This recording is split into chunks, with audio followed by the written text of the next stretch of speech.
Одним из самых любимых видов спорта у чеченцев и душей является борьба. Вольная борьба у нас началась развиваться с 60-х годов. У наших соседей Северной Осетии, Дагестана, Кабардино-Балкарии, Грузии были в те времена известные борцы в мире. Чемпионы Олимпийских игр, чемпионы мира, Европы, Советского Союза. Но в нашей республике еще не было таких именитых борцов, а желание у молодежи и у тренеров было огромное. Спортивный тренер – профессия многогранная, которая включает в себя не только блестящие успехи в спорте, но и обладание качествами педагога, психолога, порой выполняющего даже функции родителей и воспитанников. Быть тренером – задача нелегкая, так как тренер воспитывает и взращивает в своих учениках цельную личность. Закладывает в них понятие чести, совести, заботы о ближних и даже патриотизма. Иначе никак. Ибо как спортсмен сможет стать чемпионом, если при поднятии российского флага у него не замирает душа и бешено не бьется сердце от гордости за себя, за свою республику и страну. Оставаясь в тени, тренер создает чемпионов, настоящих звезд спорта. Это его ответственность перед народом, который возлагает на него большие надежды.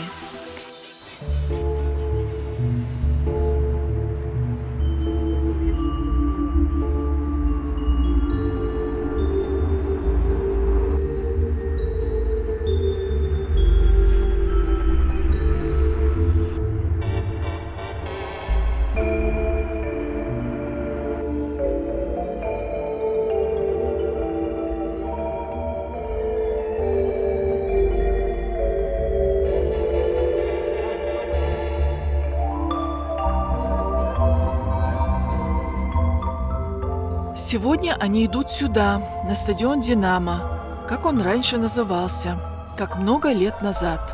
Саид Ахмед Абдуллаев отдал ему четверть своей жизни. На стадионе «Динамо» прошла его юность, зрелость. Здесь он учился побеждать и учил этому потом других.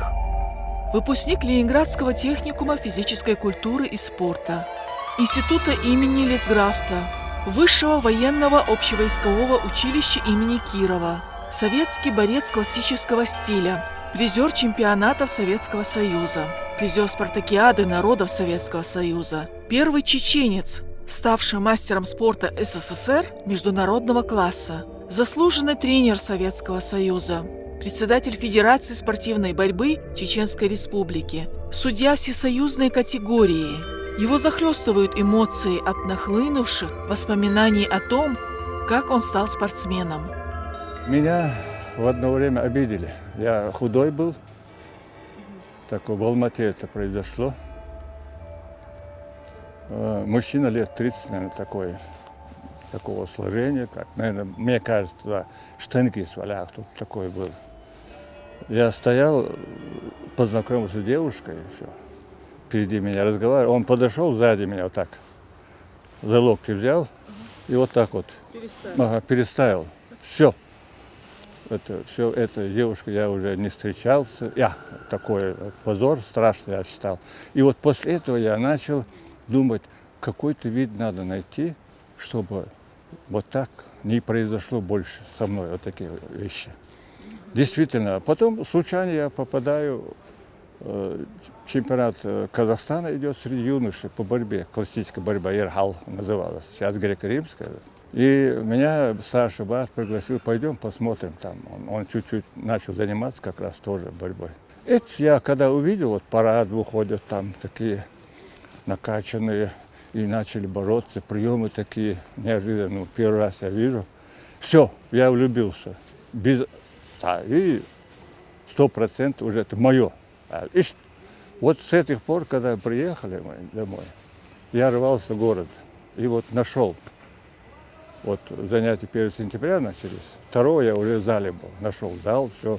Приняли вас без проблем? Да, ну, тренер был Фролов такой, Георгий Васильевич, царство небесное.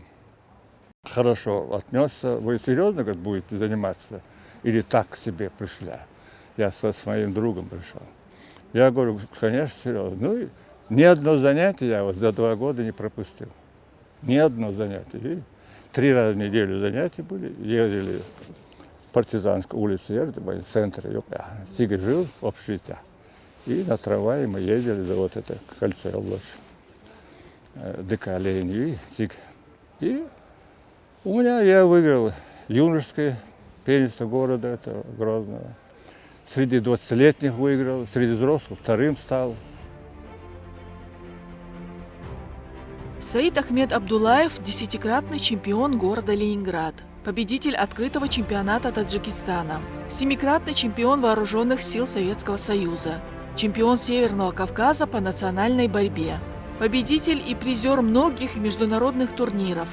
В 1965-1972 годах член сборной команды Советского Союза. Был старшим тренером по классической борьбе общества «Динамо Грозный» и старшим тренером сборной команды Чечено-Ингушетии. В 1985 году ему было присвоено звание «Заслуженный тренер РСФСР», а в 1989 году «Заслуженный тренер Советского Союза». Дважды он входил в десятку лучших тренеров Советского Союза. В 1979 и 1985 годах работал тренером в Йемене, в 1980-м в Ливане, в 1987 году в Сирии, а в 1990 году в Германии. В 1958 мы приехали из Казахстана домой. Мы жили до высылки Самашка и обратно вернулись туда. Я в 1959-м приехал в Грозный. Поступил в училище, такие раньше были ПТУ, двухгодичные. Вот, когда я поступил, нашел, короче говоря, зал борьбы на стадионе Орджоникидзе под трибунами. Зал был небольшой, там начал заниматься, короче говоря. У меня через 3 месяца я уже после занятия выиграл чемпионат республики среди юношей, 6 встреч там выиграл. И после получаться начало. Даже не ожидал, что так быстро результат будет. У нас был в училище преподаватель по физическому воспитанию. Когда он узнал, что я уже чемпион, он, значит, говорит: Саид, ты Богу вместо меня проводить занятия. Вот. 50 человек в общежитии жили, ребята. Все НТ были. Я говорю, могу. Он мне говорит: пожалуйста, чтобы я не ездил утром, зарядка. Я вот год проводил вместо него это. И он так говорит, оказывается, он учился в Ленинграде. Техникум был, один техникум всего, профтехобразование и физической культуры, да, техникум, где полностью там и питание, общежитие, и 3 года надо было учиться, короче, на преподавателя, тренера, а не какой вид ты выбрал там. Он говорит: тебе надо туда поступать, бо ты спортивный человек, тебе нравится это. Я вот убедился, Бог, как ты проводишь занятия туда. Хорошо.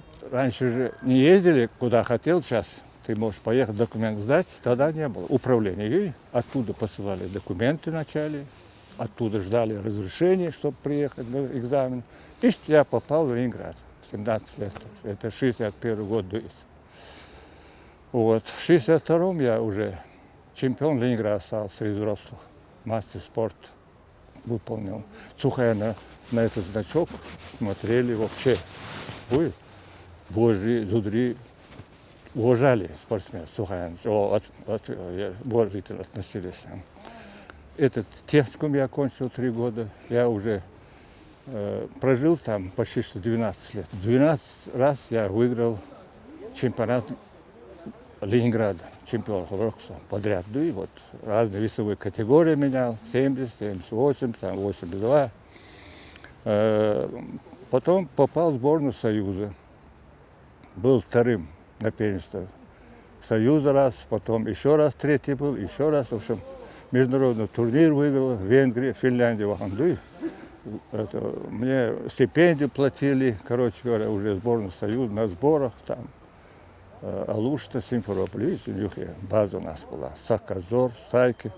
И что вот я связался, короче говоря, дали квартиру в Ленинграде, однокомнатную, как хорошему спортсмену, призер Союза пошли, выделили. И что да, моя судьба связалась с этим делом. Сын тренера Абдуллаева тоже бывший спортсмен. Интеллектуальные способности Эйдмара в детстве предполагали, что пойдет он в большую жизнь через научную профессию. Началом могли стать шахматы и секция, в которую привел его отец. Однако в этом юный Эйдмар Абдуллаев не поддержал своих родителей. Греко-римская борьба стала смыслом его жизни. Ну, вообще-то отец меня привел на шахматы. Это был мой первый самый спорт. Он привел меня на шахматы, я шахматами занимался. А потом как-то сам захотел, потому что я бывал часто на тренировках у него, вот тут рядом, на «Динамо», смотрел, как идут тренировки, и сам захотел туда пойти, и как бы вот так началось все. Само пошло все. Тренировки нравились, борьба, приемы красивые были, красота борьбы. Вот даже сейчас я смотрю, как разные виды спорта. Тогда броски красивые были, классическая борьба это называлась, греко-римская борьба сейчас называется. Броски красивые, хотелось красиво бросить, прием сделать красиво. И просто в сердце вошло и не выходило, вот так все пошло у меня. Но цель была какая? Стать сильным. Да, это было номер один. Похожим на отца. Это было, сначала была цель физическое развитие. Да.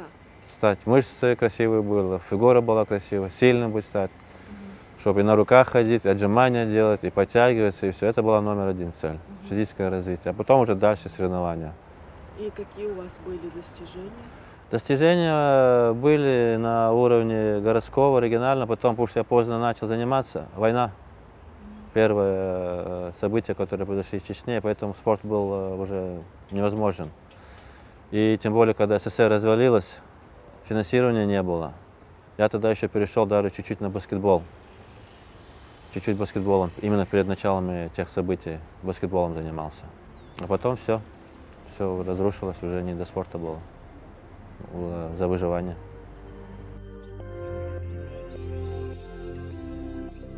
Эйдмар Абдуллаев – борец классического стиля, чемпион Голландии, серебряный призер открытого чемпионата Бельгии, обладатель коричневого пояса по дзюдо, чемпион Голландии по дзюдо, тренер, спортивный арбитр мирового класса. Сегодня он судит бои на международных соревнованиях, чемпионатах и даже олимпиадах. Он живет на 2 дома. Отец его в Грозном, а семья в Европе. Но он редкий гость в своих домах, так как он всегда на колесах, в самолетах, в поездах. Вчера Пекин, сегодня Стамбул, завтра Лондон. И так все время. Каждый месяц езжу на соревнования, потому что я сужу разные виды спорта. Бывает даже в месяц 2 турнира у меня проводятся. Сужу по олимпийским видам борьбы, по неолимпийским видам борьбы, например, казах-круши, алыш, пляжная борьба, панкратион. И олимпийские виды борьбы, мужская, женская борьба, греко-римская борьба и вольная борьба. Например, в июле в Аксуате я был, приехал домой, неделю дома, улетел в Будапешт, гран-при судил. Сейчас я нахожусь тут, поедем в Кубок мира, будем там судить, работать. Приеду домой тоже неделю и улетаю в Сербию, в Белград, на чемпионат мира по олимпийским видам борьбы, где будет уже отбор на Олимпиаду проводиться среди спортсменов. Будут очень напряженные соревнования. Поэтому я, кажется, больше сижу в самолете и знаю самолет лучше, чем свою машину, автомобиль. И у меня часто пересадки в Стамбул аэропорт.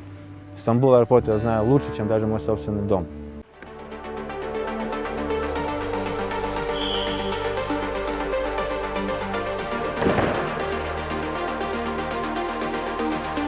Успех спортсмена во многом зависит от руководства тренера. Уровень знания, навыков и умений являются основными чертами хорошего тренера. Тренер должен не только учить своих воспитанников новым знаниям, но также показывать наилучшую тактику. Тренер должен воспитывать и моральный дух спортсмена. Он должен вкладывать свои умения, усилия, всю душу и любовь в своих воспитанников.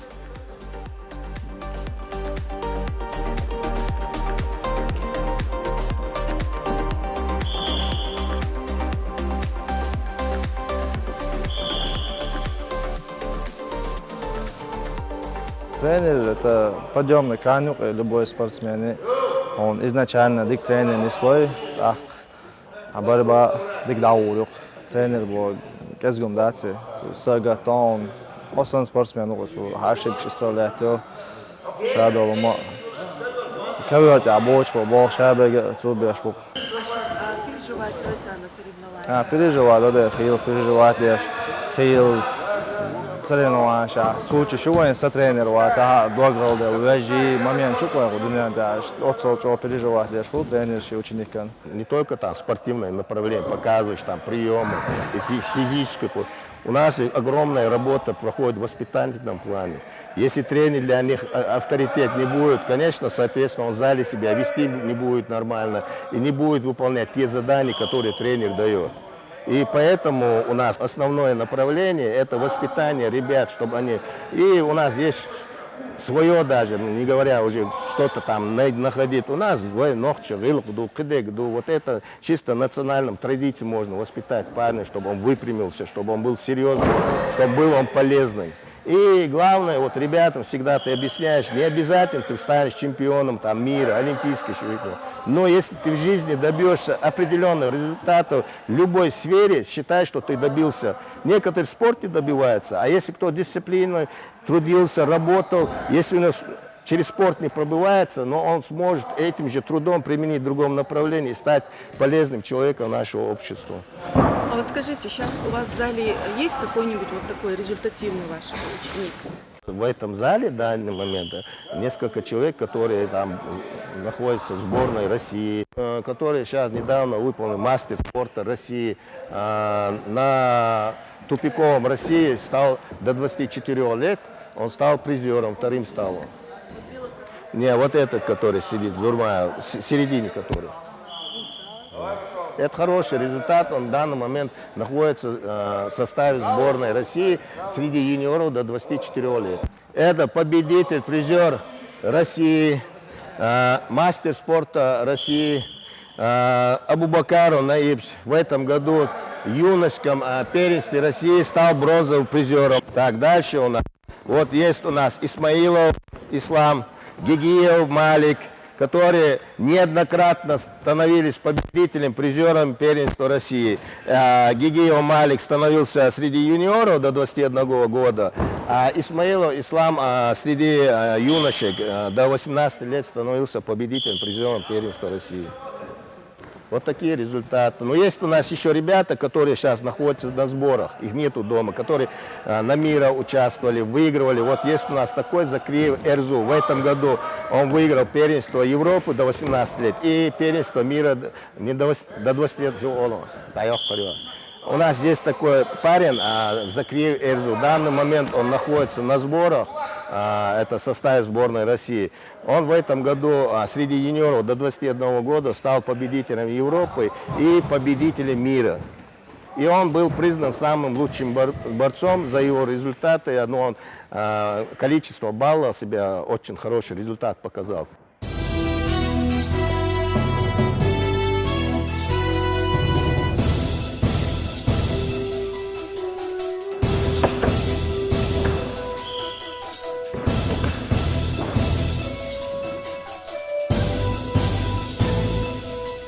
Ибрагим Шавхалов – советский и российский борец греко-римского стиля, пятикратный чемпион России, чемпион СНГ, призер чемпионатов Европы и мира, обладатель и призер Кубков мира, четырехкратный победитель турнира Гран-при Ивана Поддубного, мастер спорта России международного класса, президент Федерации греко-римской борьбы Чеченской Республики. В 1999 году завоевал титул чемпиона России. Начал заниматься греко-римской борьбой в родном селе под руководством заслуженного тренера РСФСР Султана Месербиева.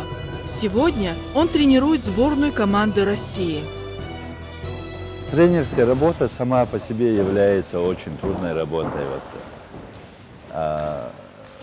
Я бы сказал, что это не просто работа, это образ жизни должен быть человека, потому что воспитать чемпиона, априори, олимпийского чемпиона, ребенка, который пришел в зал в 9 лет, и довести его до олимпийского пьедестала, это колоссальная работа, это длинные проекты, очень длинные проекты. И тренерская работа, она очень тяжелая и ответственная.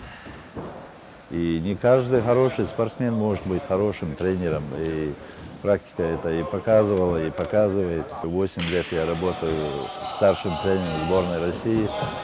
Отвечаю за супертяжелый вес, 130 килограмм. И в вашем вопросе так коротко ответить за 2-3 минуты, это очень сложная работа, и трудоемкая работа, изо дня в день, это как ежедневный труд. Я всегда говорю своим ученикам, надо прожить день так, чтобы хоть на сантиметр, хоть на метр приблизиться к своей цели. Вот что ты сделал для этого? Если ты ничего не сделал, и день прошел зря, надо стараться идти к своей цели. Они воспитывают чемпионов, воспитывают личность. И здесь очень важно понимать, что от тренера зависит будущее молодых спортсменов. Тренеры и самые строгие судьи. И хватит только одних глаз тренера, который следит за поединком своего ученика. И поэтому здесь нет выбора, чтобы не подвести, не разочаровать своего учителя. Только победа, любой ценой.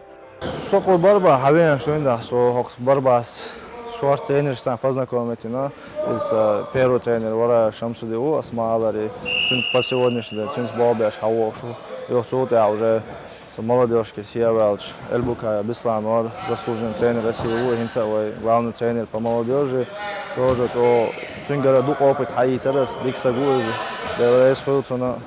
на данный момент взрослый сборной Аусо Республики, Хуза, главный тренер Молдову, Амаев, первый чемпион мира среди молодежи, Цюнс Бобяш, Хадовшту. Алхамдулилlah, да, мола. Результат чхиру алхид, цана дерес хулалясан. А что сборная России, да, сборщика Амахулит, сборная России, а Бобяш, а Нохчи, Ибраим Шаухалау, чемпион Европы, мира, постоянно, он даже هر تنی رشت عبا بیش خود سیگ داده است. ابراهیم خوش ترین و آن شاد باش ها. مطمئن دکتون اشتناق باش دوی. هر تنی رشت با بیش بانه دقیقاً دکتر وزمون نشست یا شیء قامان شیء سخت. ой дауашты ибраим шаухалау. В любом случае тренер переживает вместе с учеником, переживает колоссальное нервное напряжение. Я бы сказал, больше в этой работе психологии, чем физического труда. Человек может быть готов на 100% к соревнованиям и не справиться психологически, не справиться с давлением, с ответственностью, с предстоящим сражением. Это очень много чего в это входит, очень много. Звезды должны сложиться. Для этого и есть турниры. Возит на турниры, нарабатывает опыт, он должен закалиться в эти проигрышах, поражениях, выигрышах. Спорт состоит из взлетов и падений. Это бывает такое, бывает. Труд тренера – это труд педагога. Обучая спортсменов, тренер стремится передать им свои знания и опыт. Хороший тренер должен быть знаком с психологией спортсменов и, делая их членами команды, научить подчинять свои интересы интересам всей команды. Утверждение «как живет, так и обучает» всегда принимается во внимание при взгляде на работу тренера. Мовды Амаев всегда встречает своих воспитанников с улыбкой, шутит с ними, порой подтрунивает. Не без этого. Дисциплина в спорте – это дисциплина и в жизни.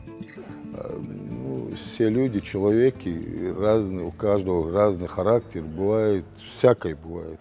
В школе, вот как учитель поставит в школе урок, так и тут в борьбе тоже. Как учитель настроит парня, конечно, бывает обидно.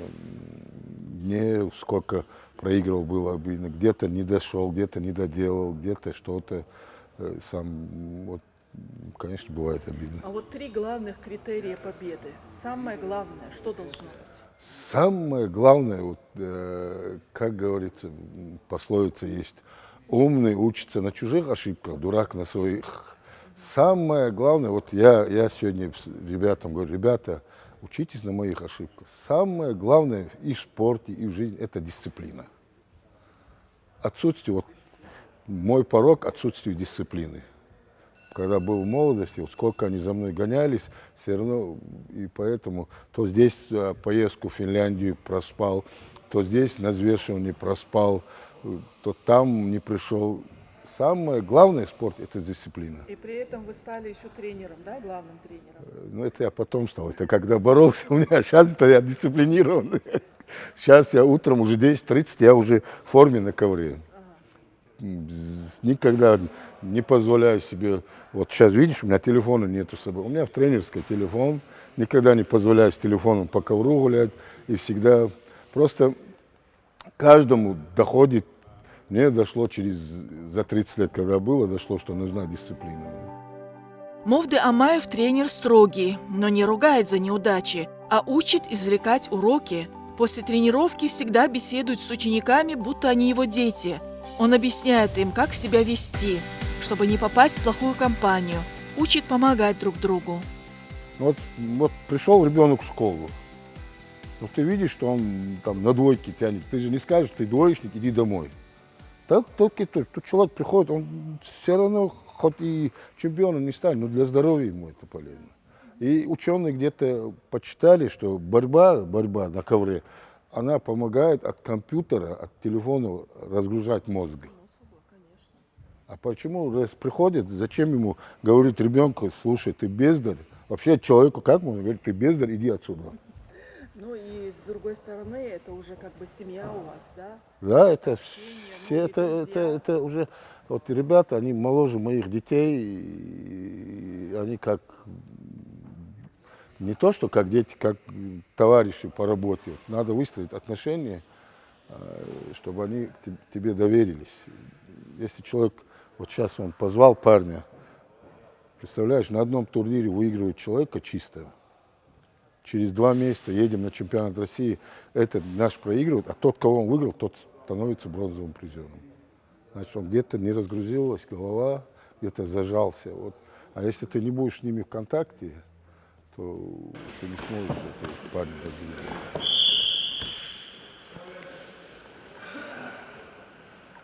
развивать. Мы находимся в специализированном зале, где занимается сборная команда республик, Чеченской республики, там, греко-римская борьба. И возглавляет это Амаев. не специализировано, это мы сделали, это бывший склад. Ну, ясно. Ну, это считайте сейчас специализированный зал. Что классиков больше тут никто не занимается. Вольник Шмабат. А у Сайрон вольник Шмабат. Ну, не важно. Это вы в основном хозяева, они хозяева этого зала. Это.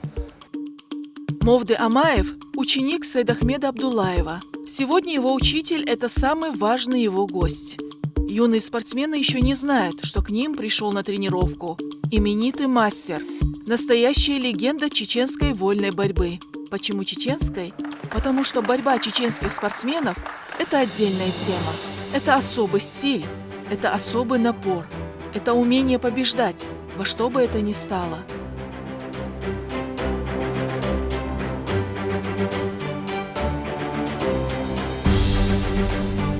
Вот он, трехкратный олимпийский чемпион Бураса Сайтиев. Дух, боевой дух. Не проиграть, не сломаться, не сдаться. Это самое, что есть именно в Нохче будет, у Кенты. У них вот этот дух есть. Многие другие попадают в опасные ситуации. Раньше нет вольная борьба, или греко-римская борьба, или там бокс, или дзюдо даже. Раньше нету. Они попадают в опасные, тяжелые ситуации и как бы внутри ломаются. Ну все, я не могу уже сопротивляться, и сдаются, на спину ложатся. Все, сдаются. А именно в Нохче Кенты дух до конца выиграть бой, схватку, не сдаться. Вот это самое главное, не сдаться, чтобы себя не положили на ковер. Вот этот дух, это самое главное. Что за счет этого духа наши выиграют очень много схваток. И психологический настрой, конечно, внутри смелые, отважные и хотят всегда выиграть. Больше желания, чем у других спортсменов других стран. Это главное отличие. Это видно на соревнованиях, особенно в Европе даже, там бывает с разных стран. Нохчебераш по борьбе, именно вот, который отвечаю я, тоже видно. Там с Бельгии, француз, немец, вот проигрывает, он сдался уже, не могу, я не выдерживает. А наш до конца попадает там в опасное положение, вот на мост стал, вроде уже все, ему не уйти, его надавить, и он сдается. Нет, он как-то вылазит, выходит, еще приемы делает. Вот этот дух, вот за счет этого духа наши очень много схваток выигрывают. Конечно, там выносливость, физическое должна быть развитие, тело сильное должно быть, прием, техника. но именно дух помогает нашим. И чемпион мира среди юниоров до 20 лет. Вы знаете юниор, что это? Да, Акчал, ничего. Международный мастер спорта тоже.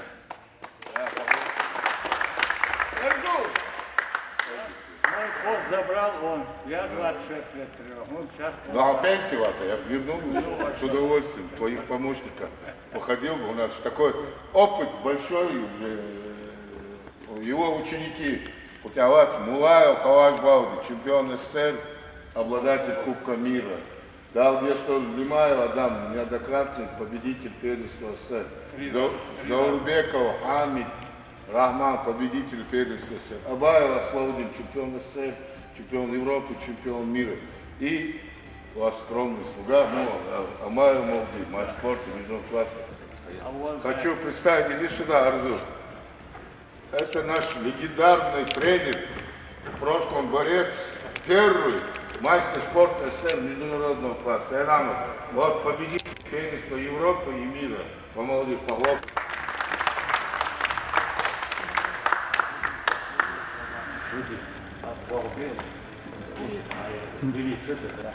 Тактика, техническое оснащение должно быть на высшем уровне. Все, давайте занимайтесь своими делами. Кто? Он чемпион СССР стал, до 20 тоже чемпионом СССР и до 20 чемпионом мира стал. 85-й год. Колорадо. Америка, он чемпион.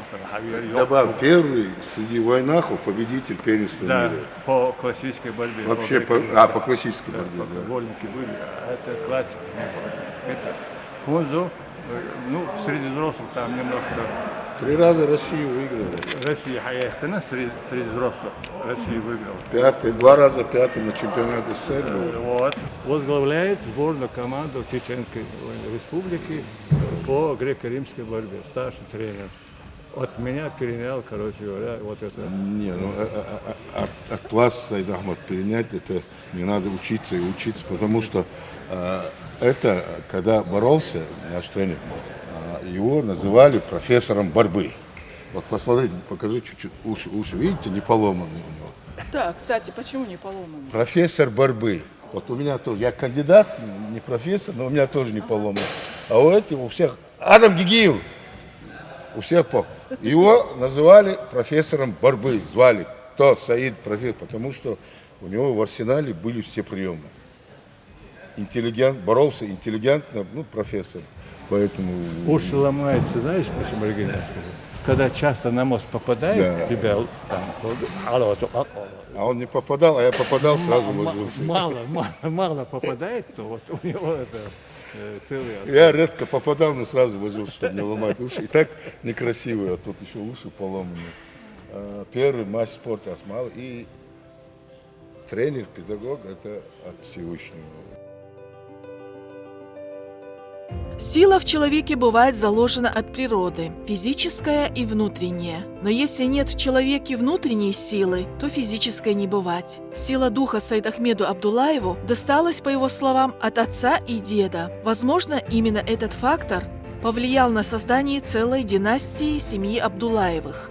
Ведь младший его сын, также живущий в Европе, занимается спортом и организацией спортивных мероприятий, связанных с культурой поведения болельщиков на стадионах. В Казахстане дело происходит. Мы сидим во дворе летом, за круглым столом таким, обедаем. Нас поставили кушать. Я сижу, мой старший брат с Айцелем сидит, наш отец Хайрулла Абдуллаев, Хайрул говорится. Вот, мама наша, еще Дэн Анер, тоже, Дин, она тоже сидела, там большой такой круглый стол, казахский называется. Я говорю, что как раз такой период был, когда подрастающие кегенахпы хотят физически что-то показать. И старший брат учился на руках ходить. То мода Яркса вот появилась. В школе, там, в классах старались на руках, кто пойдет, дольше продержится, засекали, считали счет, там, раз, два, три. И старший брат пошел, раз, два, три шага сделал на руках, свалил снова это. Отец посмотрел и говорит, Аранга, кстати, когда-то я на руках ходил, была молодость тоже. Я знаю, как ходил, знаешь, тогда ему лет, наверное, 50 уже было, если не больше. Он говорит, он бригадиром работал с колхоза. Он снимает свой китель, отходит от нас, двор там такой был, чистый двор, подметенный, да.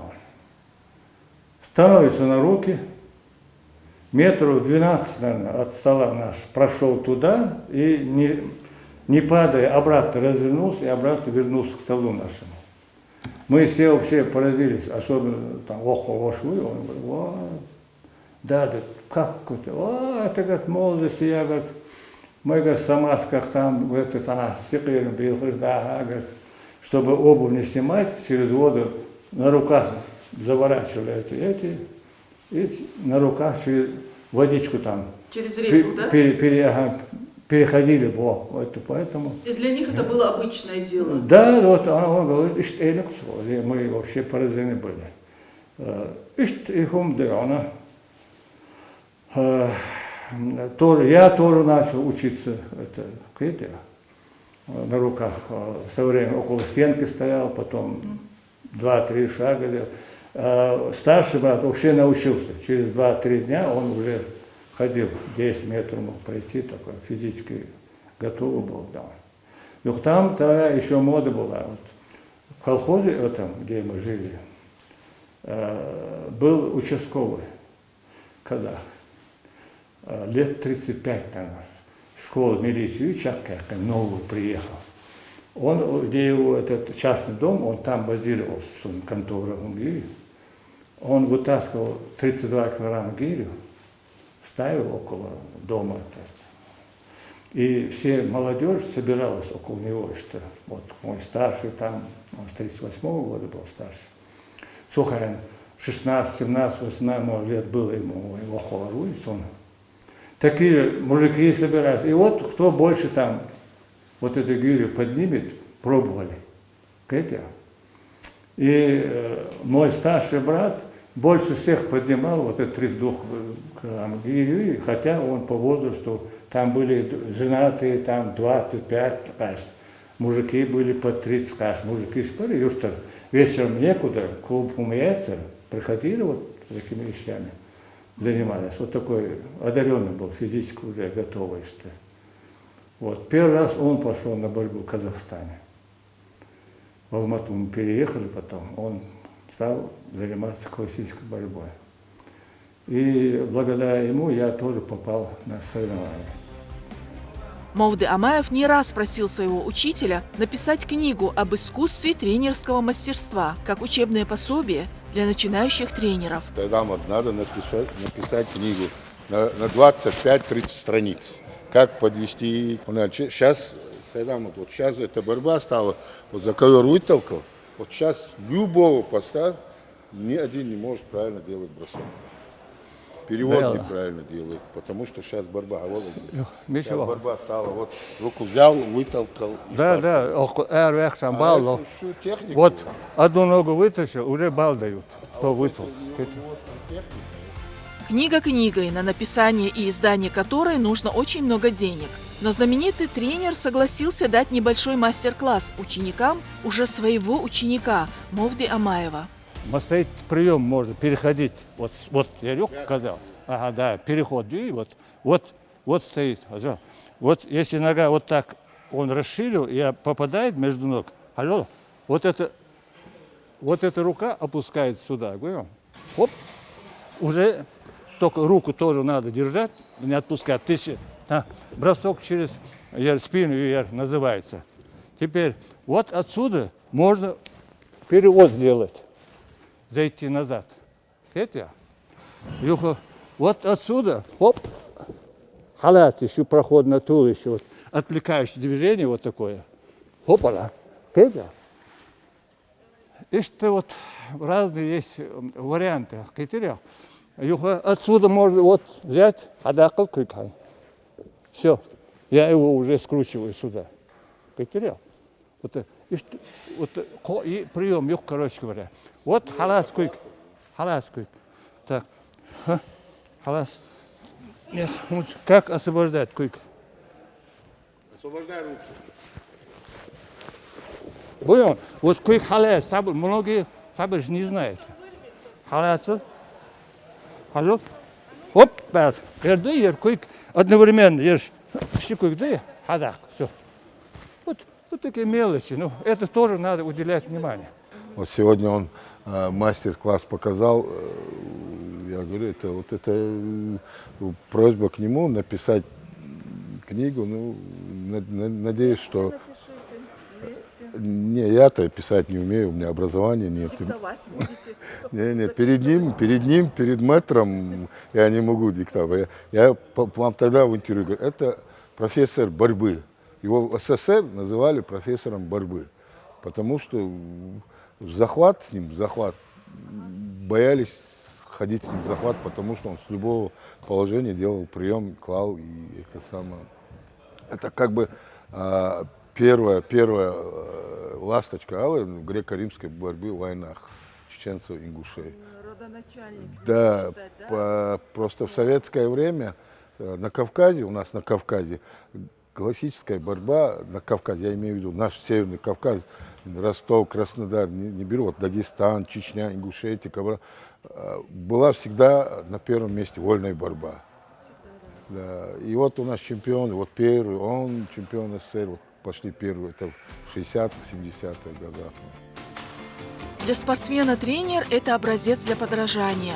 Тренер мотивирует спортсмена на достижение целей и в жизни, и в спорте. А по достижении поставленной цели ставит новую и стремится к ее осуществлению. Роль тренера в жизни спортсмена значима, ведь именно тренер создает этого спортсмена. У меня родители животноводы были, сейчас их нету, да, где что. И дети животновода учились в интернате, Наурская школа-интернат номер 7.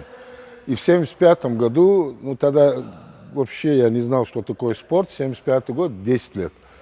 Пришел к нам тренер, ученик Саида Ахмада Хайрулаевича, Умаров Файзула Саидович, в интернат. И у нас была греко-римская, ну, классическая по тем временам борьба. Кроме нее больше некуда было идти, и пошел на этот вид спорта. И вот до сих пор уже 50 лет в этом виде спорта. Вам это нравится? Ну, как нравится? Конечно, нравится, если это как бы быть воспитанником таких людей и не нравится, но, конечно, нравится. А если бы вы не были бы спортсменом, кем бы вы были? Это уже от Всевышнего. Кем бы? Наверное, человеком остался бы, наверное. Самое главное оставаться человеком. Вот, ты завязал спорт, не стал там большим чемпионом олимпийским. Ну, хотя и стал, но все равно надо оставаться. Я считаю, надо оставаться человеком порядочным. Вы мечтаете вот из этих мальчиков воспитать чемпиона? Какой солдат не мечтает стать генералом? Конечно, мечтаю. Если твой мальчик пошел, выиграл какие-то соревнования, приятно, это всем приятно. Если твой труд, он показывает, значит, ты на правильном пути.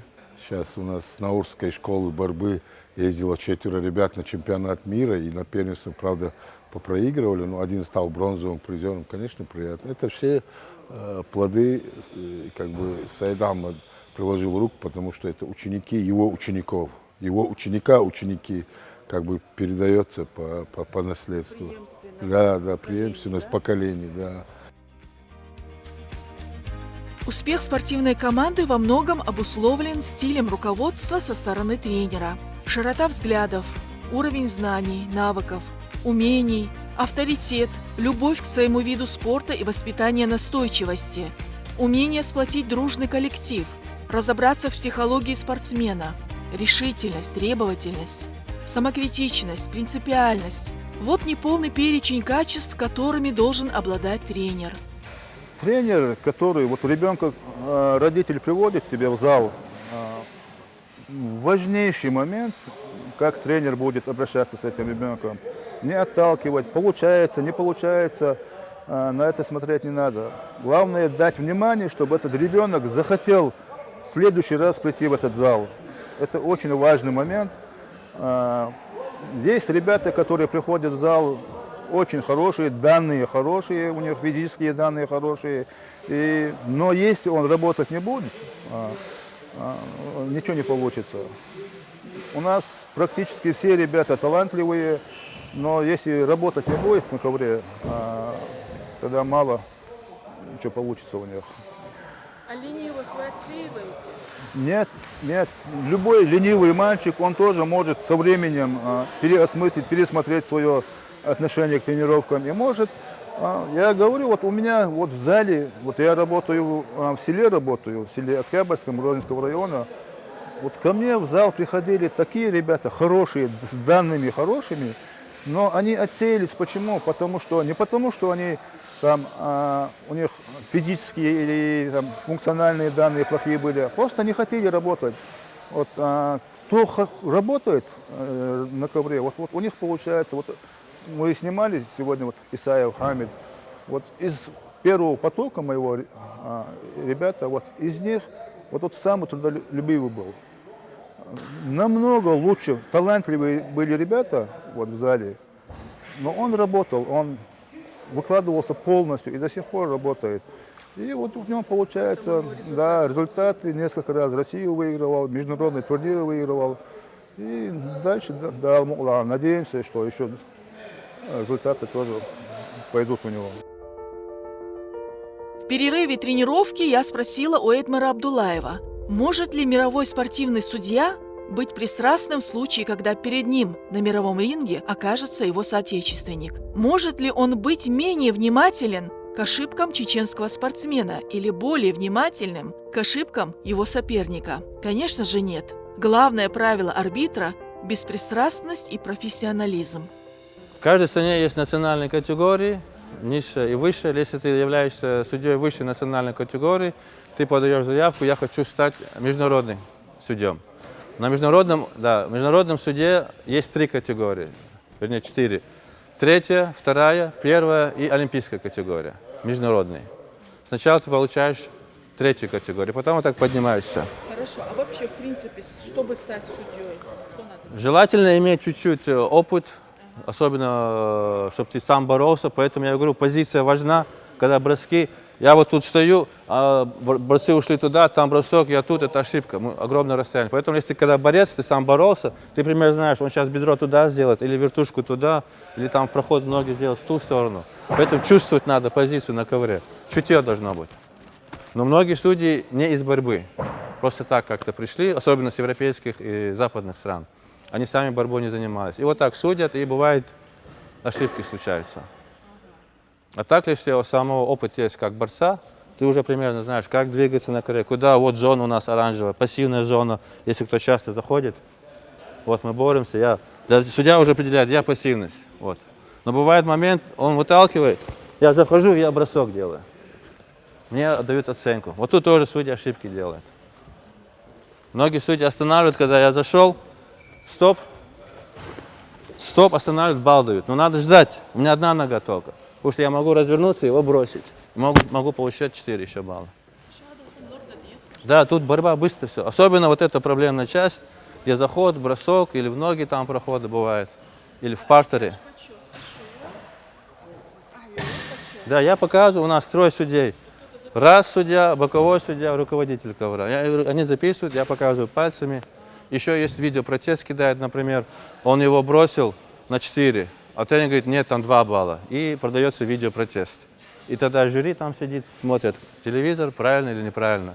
А ведущее слово за каким судьей все-таки, который Руководитель ковра. Если я показал 4, он показал 2, руководитель должен или 4, или 2 дать. И в партере бывает. В партере, халай в партере. Особенно в греко-римской борьбе надо на ноги наблюдать. Ногами нельзя использовать, вот он его поднимает с партера. Бывает тут рукой он хватает ногу, или ногу сам он засовывает вниз. Это запрещено. Он должен чисто его поднять и бросок сделать. Сейчас он правильно делает? Он правильно, да, сейчас ничего нету. Вот бросок, 4 балла, и все.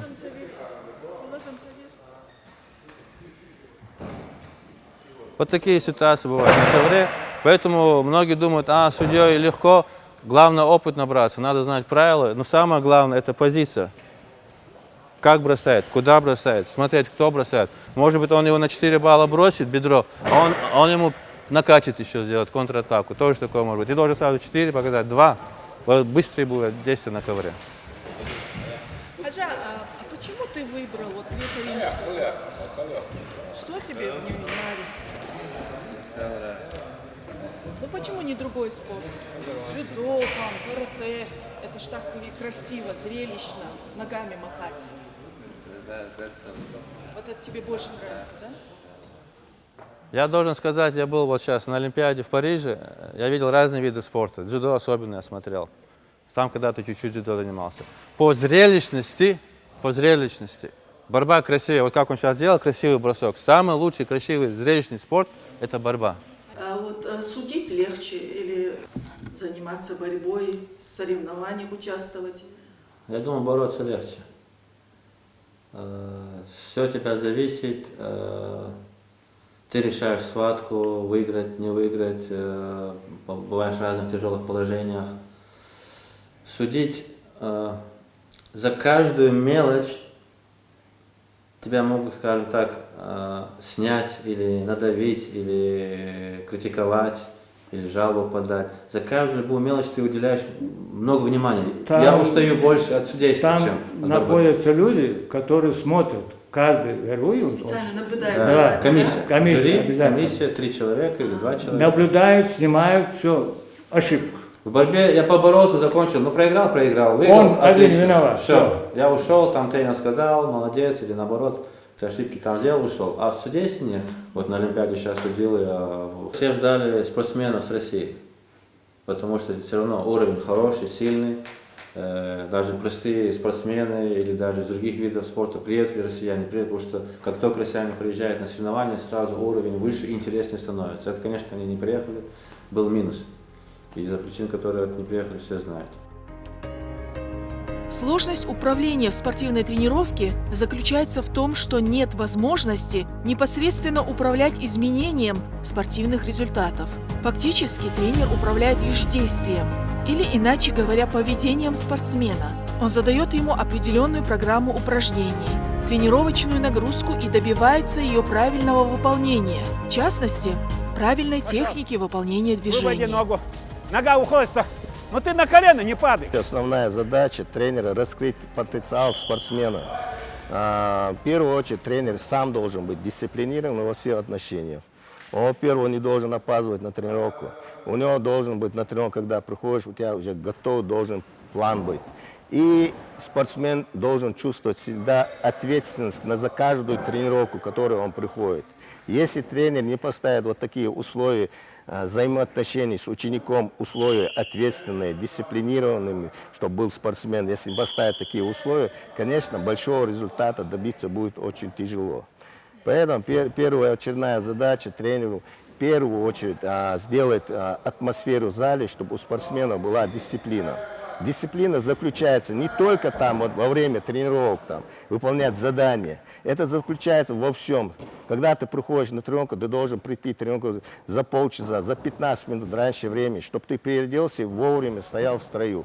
В строй стал, ты не можешь вообще разговаривать, должен тренер говорить. Все, в строй это ты должен думать о тренировках. Процесс должен быть полноценный. Если от разминки зависит вся тренировка. У нас как привыкли, когда мы делаем разминку, многие стараются разговаривать. Это он уже не сосредотачивается на тренировку. Уже у него тренировка такого не получится. Если он не будет подготовлен к тренировке и мысленно, и телом, он может получить и травму. А дисциплина спортсмена заключается даже в дома, когда он должен вовремя кушать, он должен вовремя ложиться. Очень важно, чтобы тренер, наряду со своими специальными возможностями и способностями, был хорошо эрудирован в вопросах психологии личности и спортивной деятельности. Степень эффективности руководства тренера зависит от умения оценивать особенности психологических состояний каждого спортсмена при его взаимодействии с партнером и противником, умение своевременно и правильно устранять причины, ведущие к неудачам или конфликтам. Ибраим, а как вы переносите психологически, когда ваших спортсменов, по вашему мнению, заслуживают незаслуженно? очень тяжело наблюдать за этим и чувствовать себя беспомощным в этой ситуации. Сталкивается спорт, сплошь и рядом бывают такие моменты. Мой тренер меня всегда учил с детства, когда я, будучи спортсменом, ради восхождения всего, что я достиг, это очень скромный список моих достижений. В любом случае он закладывал, он говорил мне всегда: не давай шанса, чтобы тебя засудили. И я для этого старался трудиться еще больше, чтобы не уронять шансы соперника, чтобы туда не вмешался, вмешательство арбитра не помешало. Но это очень тяжело, когда соперники равные, и это перышко, куда ляжет на чьи весы, от этого очень много зависит. К сожалению, сплошь и рядом мы сталкиваемся с такими вещами. Но мы боремся, подаем протесты, у секунданта есть возможность опротестовать. Зачастую, иногда твои ожидания не оправдываются с тем, что ты видишь, и с оценкой, которую дают нашим ребятам. Дисциплина в спортивной команде является одной из составляющих победы. Тренер обязан установить в команде определенные правила и требовать их выполнения. Дисциплинарные меры каждый тренер устанавливает согласно свойствам своего характера, но спортсмены должны знать правила поведения и ожидать твердых мер, направленных на их укрепление. Очень хороший вопрос, кстати, очень хороший вопрос. И я рад, что вы задали мне такой вопрос. Когда уже созревшие, дозревшие сборной командой прибывают эти спортсмены в сборную команду, ты видишь все упущения в его развитии, где что-то неправильно. Это как кривое ружье, его выправить уже невозможно, переучить его невозможно. Мы просто развиваем в этом спортсмене все его наилучшие качества, стараемся отсечь все ненужное и оставить только, что у него есть. А у любого спортсмена есть какие-то сильные стороны и слабые. Мы развиваем сильные, избавляемся от слабых. Яндару Иляс. Победитель. Победитель первенства. Мир или Европа? Мир по юношам выиграл. Победитель первенства России по юношам, победитель первенства по молодежи, будущий чемпион мира. Да, это уже его ученика сын. Ученик вы, Сахилов, ученик. Яндаров, Рамлаев. Я уважал, и мать знал, отца всех знал дома. А родители тоже, дедушка? Ученик, представляешь? Я за него болел, все это, когда он даже первый раз республику выиграл, я был там, потом ушел, звонил. Где выиграл? Он взрослый только, чемпионат мира, Европы, взрослый, Олимпиада. Юноши ему уже не доверяют. Все, довольно заработало. Это тебе маршал Вола. Сайдам Абдуллаев, маршал, Кирилла.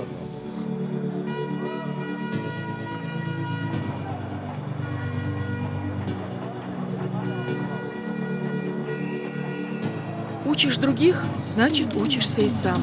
Всю свою жизнь ты отдаешь этим юным атлетам, которые ищут в глазах своего тренера поддержки, похвалы и никогда не обижаются, когда их тренер поругает. Легко, чтобы не расслаблялись, ибо только сила этого чеченского духа занимает в мире все призовые места.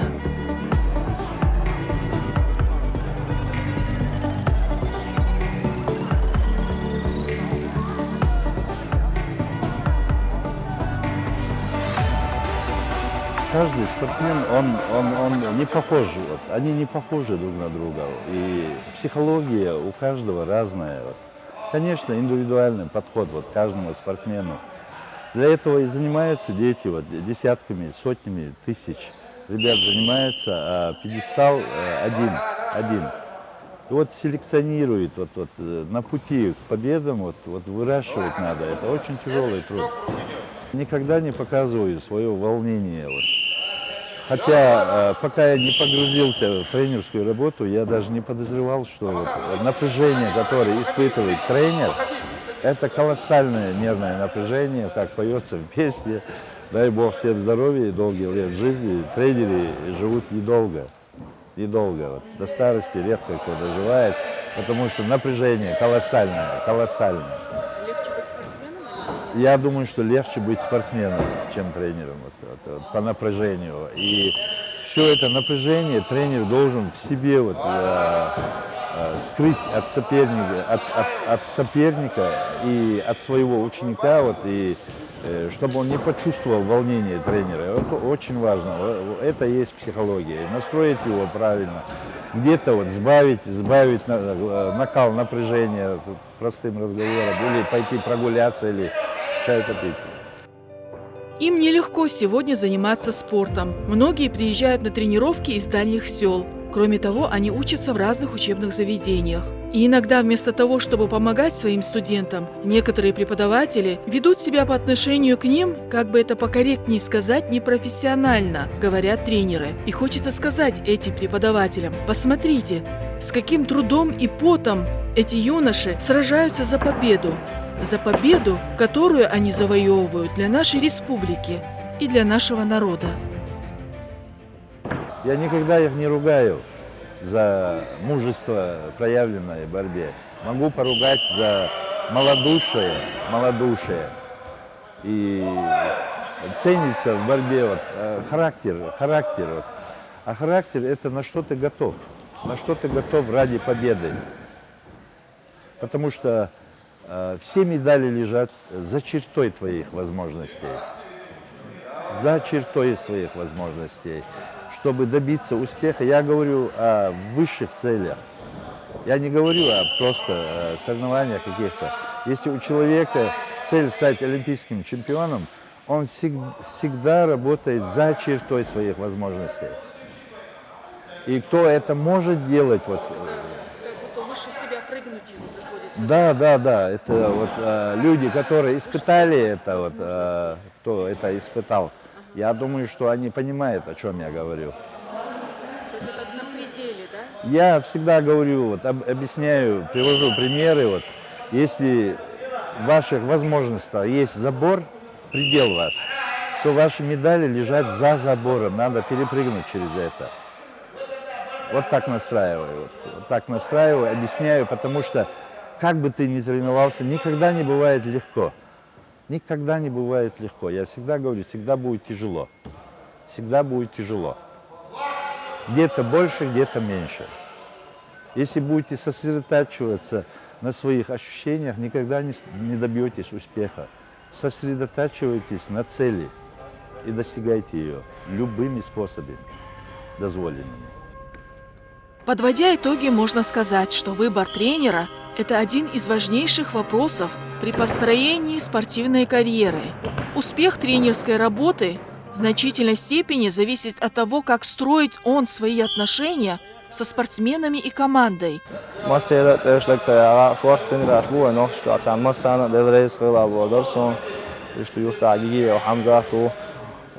То же самое. Любой мектах, больше бахты, совет дира, спортсмены боксом, волны чаны, собой сосаной, цей ночи молодежи, докос массу массага хаусар спортсмены боксом. Молодежи герои, эрен Франция, тренировки, особенно викеримский борьба, был, куда разлик коллектив юшон, который был тренер боксом. Быть или не быть, таких вопросов не встает, когда на кону судьба человека. Если ты идешь в спорт, то нужно отдаться этому без остатка. Это труд, каждодневный труд, а победа – это нечто за гранью возможного, в которой ты отдаешь те силы, о которых ты даже не подозревал.